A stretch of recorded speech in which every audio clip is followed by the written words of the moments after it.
पत्रकार बंधूंना सुद्धा माहीत आहे की दोन्ही राष्ट्रवादी ज्या पद्धतीने एक ताकदीनं माझ्या विरोधात युद्ध लढल्या, मग त्यांना काय अधिकार आहे माझ्यावरती टीका करायचा? आणि त्यांनी माझ्यावरती कुठलंही भाष्य केलं असेल तर मला त्याचं उत्तर द्यायचं काही गरज नाही. माझ्या पक्षाला आम्हाला सगळ्यालाच माहिती आहे, आमचे सगळे 60 आमदार आहेत. प्रत्येकजण सांगतो त्या ठिकाणी आमच्या विरोधात राष्ट्रवादीनं कशा पद्धतीनं काम, त्याच्यामुळे ते एकवटले. जनता आमच्याबरोबर आहे ना, आणि त्याचं रिफ्लेक्शन मला 2 तारखेच्या निकालामध्ये दिसेल. राज्यात पण एक वाक्यता कुठं महायुतीमध्ये दिसत नाही.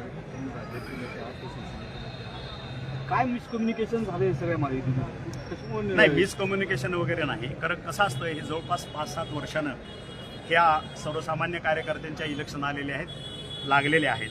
ह्या ठिकाणी प्रत्येकजण इच्छुक असतो आणि प्रत्येक पक्षाला आपापली ताकद वाढवण्यासाठी आपले जे काही कार्यकर्ते असतात त्यांना न्याय देण्याची गरज वाटते आणि ते स्वाभाविक आहे.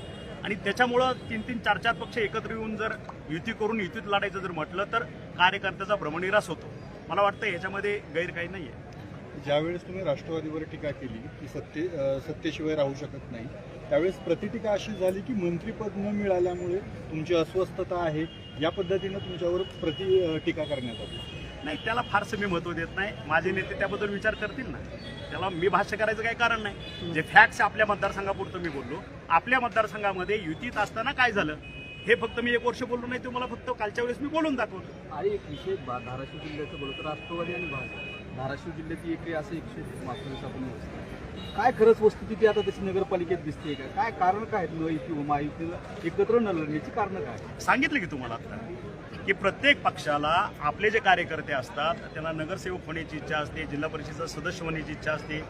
कार्यकर्ते 5-5, 7-7 वर्ष झटलेले असतात आणि जर युतीत आपण लढलो तर त्या कार्यकर्त्याला त्या पक्षाला न्याय देता येत नाही. आणि म्हणून कुठंतरी हा विसंवाद किंवा आपापल्या कार्यकर्त्याला खुश करण्याचं एक धोरण असू शकतं, सगळ्यांचंच असू शकतं. त्याच्यात वावगा असं काय मला वाटत नाही.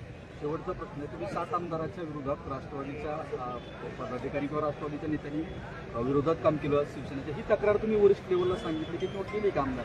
हा, माझ्या जे काय बाकीच्या आमदारांनी केली की नाही मला माहीत आहे, पण प्रत्येक आमदार आपापल्या नेत्याविषयी आपलं मनोगत व्यक्त करत असतो आणि ते मी माझ्या नेत्याला सांगितलेलं.